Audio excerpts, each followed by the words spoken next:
हे आत्ताच आमच्या कॅम्प साईडला स्नोफॉल झाला आहे. थोडंसं स्नो क्लिअर करतायत लोक.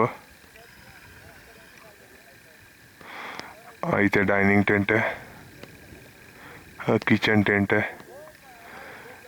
सगळेजण बाहेर येऊन उभे राहिलेत.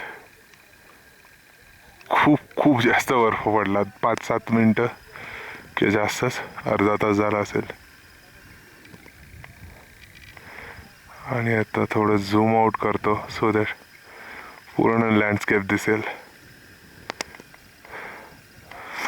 समजतंय समोरच्या डोंगरावर अजिबात बर्फ पडला नाही आहे. आणि इथे जिथे आम्ही राहिलो आहे तिथे पूर्ण बर्फ पडला आहे. आणि हा जो रस्ता आहे इथून आम्हाला ॲक्च्युली उद्या जायचं आहे. आणि या रस्त्यावरनंच आम्ही आता आलो आहे इकडच्या बाजूने. तो पूर्ण रस्ता जो आहे तो भरून गेला आहे पूर्ण बर्फाने. हा इथे हे जे दिसतंय ना, हा रस्ता आहे पूर्ण. हा पूर्ण रस्ता बर्फाने भरलेला आहे आता. मग अशी जेव्हा मी इथून खाली उतरलो तेव्हा पूर्ण लस ग्रीन दिसत होतं.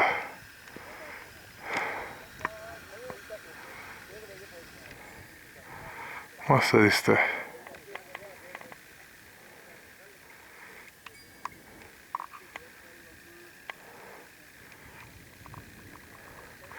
पण ऊन नाही आहे त्यामुळे एकदम असा क्लिअर शॉट घेता येत नाही आहे.